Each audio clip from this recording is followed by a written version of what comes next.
40 starships begin firing nuclear missiles towards the poles of Mars. The fireworks show has begun. An entire nation dedicated to a common goal, to turn a lifeless rock into a garden. The missiles take turns, exploding far above the surface in the Martian atmosphere. 2 pulsing suns are created in the skies above the north and south poles of Mars. And so begins the terraforming of Mars.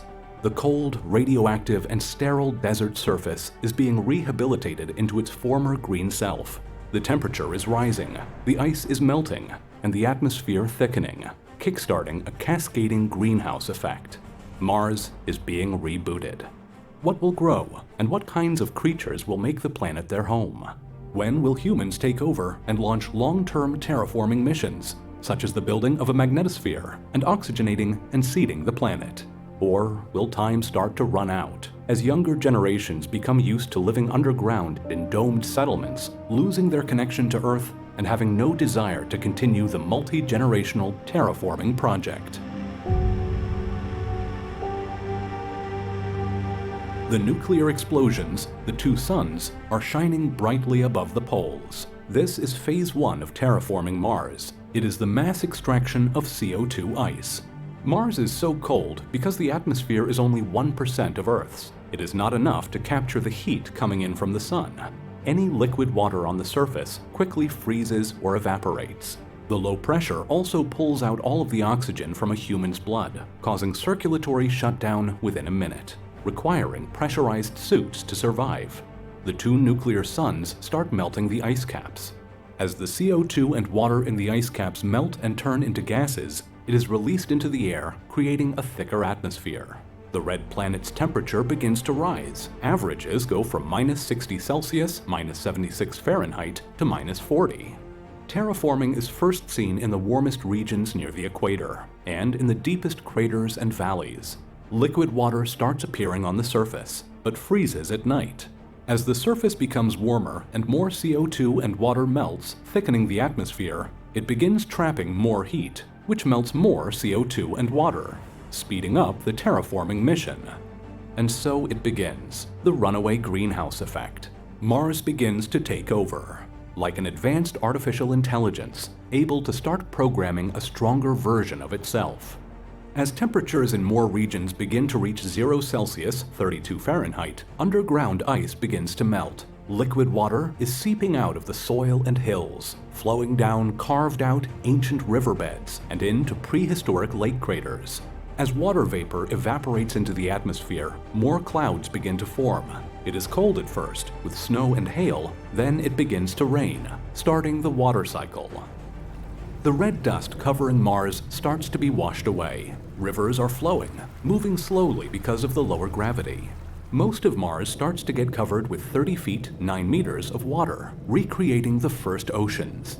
87% of the ancient oceans on Mars have been lost to space. What survived was stored in the polar ice caps. But now, the oceans are returning. When fully terraformed, Mars will have an ocean a mile, 1.6 kilometers deep, covering more than 20% of the planet, with slow-moving monster waves. There will be one giant ocean in the northern hemisphere where it is flat and below average elevation, while in the south, filled with craters and high elevation, there will be dry land. As the atmosphere gets thicker, it begins to block more radiation, solar radiation and cosmic rays that have been sterilizing the surface. The sky is now starting to turn into a light shade of blue. Water is seeping through cracks going deep underground. Any subterranean, ancient Martian bacteria that has survived underground will start growing and spreading. The bacteria starts rising to the surface, where the growing pools of water, thickening atmosphere, and sunlight helps it grow and spread. Bacteria can survive in the vacuum of space and in radiation. Some can even survive for millions of years. If there is no ancient Martian bacteria, then it will be seeded from Earth. These bacteria will be bioengineered, designed to survive in cold, high-radiation environments, and made to grow and spread fast. Once they have established themselves on the planet, they will rapidly adapt and evolve to the local environments, going through 500 generations in a single year. The bacteria will begin to break up rocks, creating soil. paving the way for more complex organisms and plants to survive, from algae, grasses, and moss. Mars is now partially terraformed. Oxygen masks are still needed, but in the lower areas of the southern plains, humans will not need pressure suits. Structures don't need to be built as strong to withstand the pressure, and radiation from space is reduced, so habitats do not need to be buried deep underground. Now begins the multi-generation-long projects to terraform Mars completely. The successful development of nuclear fusion on Earth begins to shorten the terraforming timeline. The crater. Rather than terraforming the whole planet, work starts on terraforming a specific location, a deep crater. This is the para-terraforming mission. An entire crater is covered and enclosed. It becomes a transparent dome, turning it into an open, semi-underground Earth. Construction continues on the deep crater floor, where it is shielded from radiation, warm at around 20 Celsius (68 Fahrenheit), and has a high pressure, allowing for liquid water and not needing pressure suits or pressurized habitats. Crews can only live on the surface for a short amount of time, even in their spaceships, as they are bombarded by solar and cosmic rays which split the nuclei of the atoms in the metal of the spacecraft. This is why humans need to go deep within Mars. Living in the enclosed crater, the climate is controlled, and the atmosphere is geoengineered to be breathable. The red soil is mixed with a glue made out of plants and is baked to make bricks and a 3D printing material. There are open areas for farming plants in the native Martian soil. A bioreactor machine mixes water to clean the soil of the harmful perchlorate, making it ready to use for farming. Liquid water evaporates into the atmosphere of the dome, creating rain. Tunnel diggers are digging into the sides of the crater to create more enclosed, oxygenated habitats. Tunnels will soon connect the crater habitats to more craters, lava tubes, launch pads, and other areas of Mars, creating a subterranean network. Terraforming the entire planet of Mars continues. With its thicker atmosphere, warm climate, flowing rivers and ocean waves, and growing bacteria. Genetically engineering humans advances on Earth, and humanity cures cancer, allowing astronauts to start living in habitats on the surface of Mars with no fear of radiation. Asteroids and comets are redirected, targeting the deserts on Mars. Because there is not enough CO2 on Mars to fully transform the atmosphere, a company is paid to import additional materials to make the atmosphere thicker. Ice and nitrogen asteroids are also harvested for the atmosphere, used to make the soil habitable for growing native plants. Planetary fusion reactors now dot the Martian landscape. Superconducting cables wrap around Mars from north to south and around the equator, passing through the Mariner Valley, just like the primitive undersea internet cables on Earth. An electrical current begins to pulsate and encircle Mars. This is the Solenoid Loop project, built to reboot Mars's magnetic field. Without a natural magnetic field, 100 grams to 2 kilograms of atmosphere needs to be manufactured by settlers every second, as solar winds strip the unprotected atmosphere away into space. Mars had a magnetic field before, but massive asteroids smashing into the surface possibly disrupted the heat flow in the core of the planet, and it began to shut down. So it needs to be rebooted. The cables on the surface wrap around Mars's magnetic inner core. As the nuclear fusion reactors turn on, sending electrical currents through the cables, it begins to create a magnetic field, surrounding the planet and reaching out into space. It starts blocking solar and cosmic radiation and protects the atmosphere from being stripped away into space. As the magnetosphere grows and strengthens, the green glows of auroras begin dancing over the north and south poles of Mars.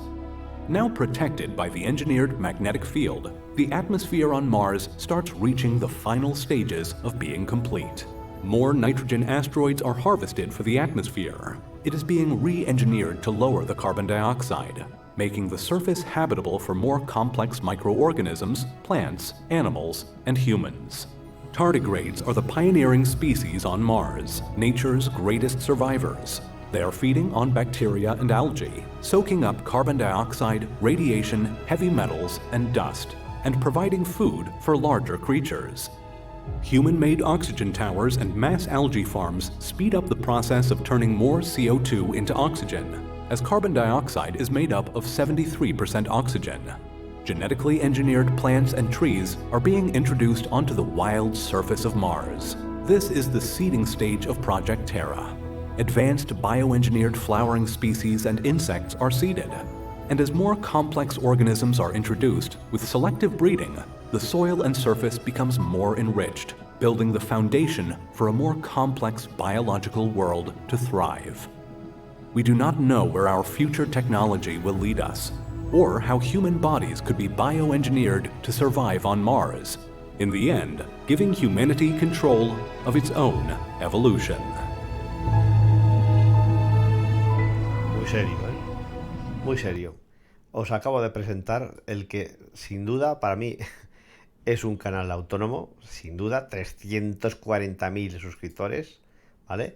Eso es algo que no os puedo demostrar, ¿vale? 302.471 visualizaciones, es un canal con una edición de vídeo de alto nivel, altísimo nivel. ¿Veis? Esto es Midjourney, ¿vale? O sea, es que ninguna duda para la gente que ya sabemos, si no es Midjourney se le parece mucho. Y aclaraciones. Cualquiera de estas imágenes que han aparecido aquí, yo tengo una experiencia del uso con Midjourney, llevo usando un Midjourney desde el verano, y yo estas imágenes con esta perfección no te las haría ni de coña. Esto es de muy alto nivel, ¿vale? Muy alto nivel. Y por supuesto, esto no te lo puedo demostrar, pero esto es para mí es un vídeo de autónomo, es un canal autónomo, ¿vale? Es un canal con contenido de ciencia ficción, contenido, digamos, bueno, ciencia ficción o llámale de especulación científica, ¿vale? Y como veis, empieza como empieza, de este vídeo os he hablado en el anterior vídeo, hablando de bombas nucleares, o sea, es que poca broma. Cuando se refiere a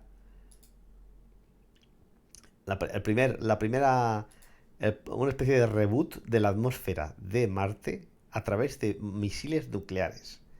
¿Sabes qué pasa? Que yo, es lo que pienso, pero esto yo no lo puedo demostrar. Yo pienso que esto es texto generado por el GPT-3. Claro, pero claro, son 10 minutos de texto, Esto no, te digo, aquí hay nivel. ¿Y con esto qué implico? ¿Qué quiero decir? Pues mira, yo esto es especulación una vez más. Y te digo, lo que he visto en Discord, en los foros de Discord, ¿quién ha llevado más lejos la generación de texto e imagen en cuanto al Midjourney y el Stable Diffusion? Me imagino que también. Pues claramente te diría que las mismas inteligencias artificiales, ¿vale? Yo no te lo puedo asegurar, ¿vale? Pero yo te diría que casi al 80% que sí, ¿vale? Documentales de ciencia ficción construyendo en Marte, ¿vale? Y tienes aquí vídeos de una calidad increíble, ¿vale? Y además suelen ser canales que son siempre muy recientes, ¿vale? Aunque como vemos, tiene aquí 3 años, ¿vale? 3 años. Pero bueno, fijaos. Y lo más importante de todo, tiene una calidad técnica brutal, como acabáis de ver. Cualquiera de esas imágenes cuesta un montón. Las animaciones probablemente también sean hechas con IA, ¿vale? Que se animan textos, eso lo podría hacer yo, ¿vale? Pero cuesta un montón, cuesta en cuanto a dinero, porque todos los programas de IA, todos tienen su tarifa plana con 30 euros, 100 euros o lo que sea, ¿vale? O sea, todo este nivel de recursos, yo te digo que si está ahí, es porque esto es IA puro. Pero claro, yo no te puedo demostrar, puede haber gente detrás, pero no te lo puedo demostrar, y ya te digo, y he hablado con gente aquí en el chat, y efectivamente, bueno, pues me juraban, mira, esto soy yo. Yo nunca he visto y es verdad, un proyecto más mira que lo de la terraformación de Marte para mí no es nada desconocido. Yo conozco algunos proyectos realistas y en ninguno se ha comentado estas cosas. Este nivel de detalle no lo conozco. Y sobre todo con unas ideas tan originales y tan alienígenas, no lo había oído en mi vida. Claro, es que lo más seguro es que esto te lo haya generado el GPT-3. Casi seguro. Pero no te lo puedo demostrar. Sin embargo, el uso de armas nucleares no parece una buena idea. Y aquí tengo 15 respuestas. Y aquí tengo, pues yo no tengo razón para dudar que estas son personas. Pero pueden no serlo. ¿Vale? Puede no serlo. Y aquí tenemos, pues eso, la charla que he tenido con estos, ¿vale? Y bueno, todo el mundo sabe que hay bots en internet que no son personas, ¿vale? Esto no es ningún misterio. Entonces esto era lo que quería contaros, que quería... al final se me ha... No lo... Pues no estaba seguro de si publicarlo o no, pero al final lo he hecho, ¿vale? Esto es uno de mis canales de referencia de cuanto a especulación científica y está, como podéis ver, con una calidad visual exquisita, ¿vale? Si esto es un canal humano, pues te digo, aquí se han gastado un pastón, ¿vale? Se han gastado un pastón porque esto ya te digo que no se hace un pastón y un tiempo brutal, ¿eh? Porque esto no se hace rápido ni muchísimo menos. La cantidad de imágenes aquí que hay generadas por Midjourney y el nivel técnico de todas ellas es exquisito, ¿vale? Entonces dices, es que ahora básicamente es que es como cuando hablamos de, yo qué sé, las pirámides de Nazca, digo, las pirámides de Egipto, no sé qué, si esto es algo que no entendemos, ya lo achacamos a los alienígenas, ¿no? Pues esto es igual, o sea, cuando vemos algunos vídeos con un nivel tan desatado, digo, esto un humano no lo ha podido hacer. Igual me estoy equivocando.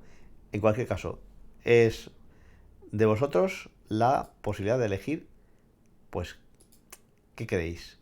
¿Es una alucinación del GPT-3? ¿Es una hipótesis viable? ¿Es un canal de YouTube autónomo? ¿Es un canal humano? Vosotros decidís. Yo no digo más. Un saludo y hasta pronto.